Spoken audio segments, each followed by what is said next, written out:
নবী আল্লাহর কাছে কথা বলার জন্য যাচ্ছে, এমনি একজন ধনী লোকের সাথে সাক্ষাৎ। ধনী কয়, মুসা রে, ও মুসা, আমার এত ধন হিসাব রাখতে পারি না, আল্লাহরে জিগাইবানি কি করলে আমার ধন কমবে? মুসা নবী কয়, ঠিক আছে জিগাইবো। একজন বৃদ্ধার সাথে একজন মহিলার সাথে দেখা। মহিলা কয়, মুসা কই যাও, কই যাও রে মুসা? মুসা নবী কয়, তোর পাহাড়ে যাব, আল্লাহর সাথে কথা বল। মুসা রে, আল্লাহরে জিগাইবানি, আমি গরিব মানুষ, আমি ভালো কিছু কিনতে পারি না, ছেলে মেয়েকে ভালো কিছু খাওয়াইতে পারি না, ভাঙ্গা গোর, এত গরিব, ভালো করে ঘর বানাইতে পারি না, আল্লাহরে জিগাইবানি কি করলে আমার উন্নতি হবে, ধনী হব, টাকা পয়সা হবে, আল্লাহরে জিগাইবানি। আল্লাহ মুসা নবী কয়, ঠিক আছে, আল্লাহরে জিগাইব, তুমি কেমনে ধনী হইবা? আল্লাহ নবী মুসা নবী তিন রাস্তার মোড়ে যা দেখে একটা লোক বসে আছে, তার দুই হাত নাই, দুই পা নাই, দুই হাত নাই, দুই পা নাই। ওই লোক ডাক দিয়া কয়, মুসা রে, জীবনে কোনোদিন নিজে হাঁটতে পারি নাই, নিজ হাতে খেতে পারি নাই, কেউ খাওয়াইলে খাই, নতুবা উপবাস থাকি, বৃষ্টি আসলে ভিজি, সেখানে আমি আবার শুকাই। ও মুসা, জীবনে কোনো কাজে দুনিয়ার লাগি নাই, আল্লাহরে জিগাইবানি কোন কারণে আমারে বানাইছে?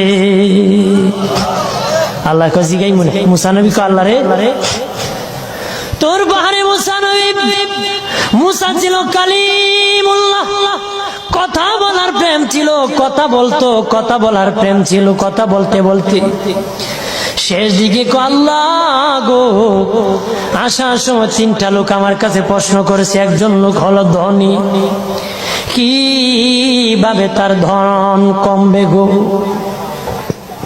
আল্লাহ বলেন, মুসা রে, তারে জানায়া দাও, যাকাত দেওয়া যেন বন্ধ করে দে, শুকরিয়া আদায় করা যেন বন্ধ করে দে, তাহলে আমি প্রভু আল্লাহ সুবহানাহু ওয়া তাআলা তার ধন কমায়া দিব। যদি শুকরিয়া আদায় বন্ধ করে, তাহলে ধন আমি কমাই। এরপরে মুসা নবী বলেন, ও মালিক, আল্লাহ একজন মহিলা বলেছে তার গরিব মানুষ, গরিবী হালত যায় না, যত ইনকাম করে তার একটা ভাঙ্গা ঘর, ভালো ঘর বানাইতে পারে না গো। ও প্রভু, কি করলে তার ঘর উন্নতি হবে, তার অবনতির থেকে উন্নতি হবে? আল্লাহ বলেন, মুসা রে, মহিলারে জানিয়ে দিও, তারে আমি যা দিয়েছি তার উপর যেন সে শুকরিয়া আদায় করে। মুসা নবী বলে, মালিক, তিন রাস্তার মোড়ে গো আল্লাহ, একটা লোক তুমিও দেখতেছো যার হাত নাই, পা নাই। কত মানুষ হাত নাই গো, কত মানুষের পা নাই রে।